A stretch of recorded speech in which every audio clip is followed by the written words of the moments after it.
उत्तर प्रदेश के पूर्व मंत्री और समाजवादी पार्टी के राष्ट्रीय महासचिव स्वामी प्रसाद मौर्य अक्सर अपने बयानों को लेकर चर्चाओं में रहते हैं। एक बार फिर उन्होंने ऐसा बयान दिया है जिस पर विवाद बन गया।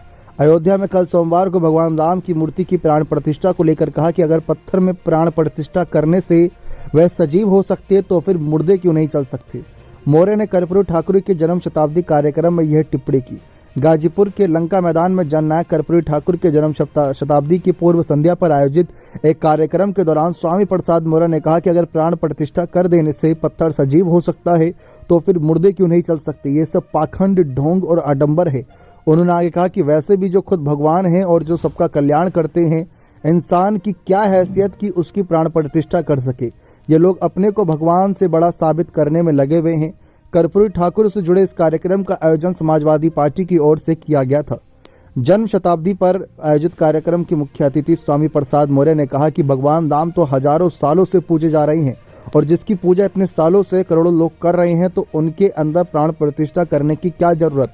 लेकिन आज सत्ता में बैठे हुए लोग अपने पाप को छुपाने के लिए इस तरह के ड्रामा का सहारा ले रही हैं। उन्होंने आगे कहा कि ये लोग प्राण प्रतिष्ठा कर अपने को भगवान से बड़ा साबित करना चाह रही हैं, लेकिन इन लोगों को यह समझना पड़ेगा बेरोजगारी को लेकर किसी तरह की कोई चर्चा ना हो, इसलिए इस तरह के ड्रामा का सहारा लिया जा रहा है। वाकई में अगर यह धार्मिक अनुष्ठान होता तो इसमें चारों शंकराचार्य होते। देश के राष्ट्रपति द्रौपदी मुर्मू आमंत्रित होने के बाद भी यहाँ नहीं आई, इसलिए क्योंकि वह पूर्व में हुए अपने अपमान का घूंट भूल नहीं सकी हैं। प्राण प्रतिष्ठा समारोह को लेकर जहां एक तरफ मायावती ने चुप्पी साधे रखी, अखिलेश यादव ने इस कार्यक्रम से दूरी बनाए रखी, तो वहीं स्वामी प्रसाद मौर्य के ये बयान सचमुच उत्तर प्रदेश की सियासत का पारा हाई करने वाले हैं। वो यही नहीं रुके।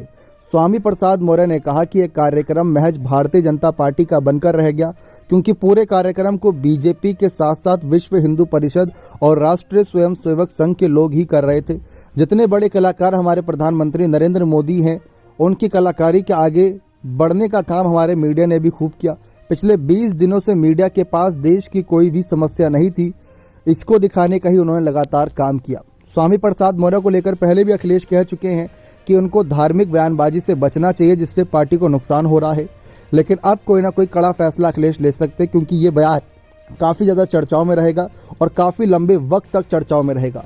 मायावती पहले ही कह चुके हैं कि स्वामी प्रसाद मौर्य जो धार्मिक बयानबाजी कर रहे हैं वे घिनौनी राजनीति का शिकार हैं, लेकिन कई लोग उनकी बातों से सहमत भी होते हैं तो कई लोग उनको मारने तक की धमकी दे देते हैं। आप अपनी राय इस मसले पर कमेंट सेक्शन में अवश्य रखिएगा। बहुत बहुत धन्यवाद।